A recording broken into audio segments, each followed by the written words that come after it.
Hello friends, welcome to our YouTube channel. तो friends, इस video में हम देखेंगे लोडिंग एंड लिंकिंग, जो कि दो पार्ट्स में है, स्टैटिक एंड डायनेमिक। तो सबसे पहले हम स्टैटिक वाला पार्ट देखेंगे। तो फ्रेंड्स, इसमें सबसे पहले हम एक चीज़ देख लेते हैं कि अगर हमारे पास एक मेन फंक्शन है, main, and then you have certain set of instructions like int X है, एक्स इक्वल्स टू ऐड है, एंड सो ऑन। देन ये जो ऐड है, इसका अलग से कहीं फंक्शन बना हुआ है, int add and return total.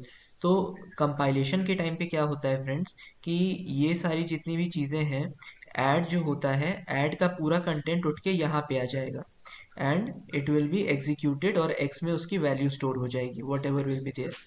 So the loading and linking works in this वे।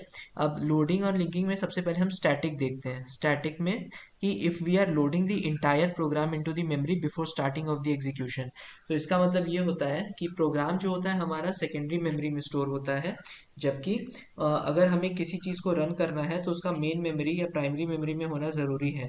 तो प्रोग्राम को सेकेंडरी मेमोरी से मेन मेमोरी में ले आते हैं। तो अगर इंटायर प्रोग्राम को हम एक साथ लेते आते हैं सेकेंडरी मेमोरी से मेन मेमोरी में, then it is known as static. Static loading suffers from inefficient utilization of the memory. इसका क्या मतलब होता है फ्रेंड्स? इसका ये मतलब होता है कि जब भी हमारा स्टैटिक मेमोरी यूज़ होता है, तो स्टैटिक लोडिंग होता है, तो अगर कोई पार्ट ऑफ प्रोग्राम चल रहा है और पार्ट ऑफ प्रोग्राम नहीं चल रहा है, तो जो पार्ट ऑफ प्रोग्राम नहीं चलता है उसको मेन मेमोरी में रखने की ज़रूरत नहीं होती है, लेकिन फिर भी हम उसको एज अ ओवरहेड रख रहे हैं। So that is why it suffers from inefficient utilization of the main memory. Then the program execution will be faster.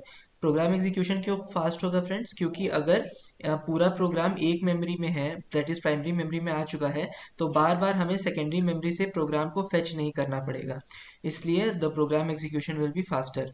Linking क्या होता है?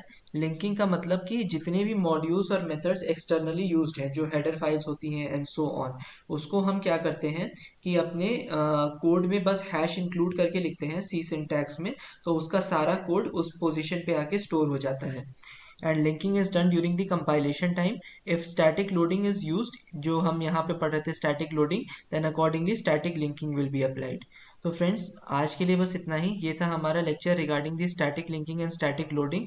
और इन जनरल अब हम dynamic linking and dynamic loading देखेंगे इन द नेक्स्ट क्लास। तो तब तक फ्रेंड्स, अगर आपको कंटेंट अच्छा लगा हो तो please like to my channel and subscribe to it, and we will met in the next class. Thanks all and bye.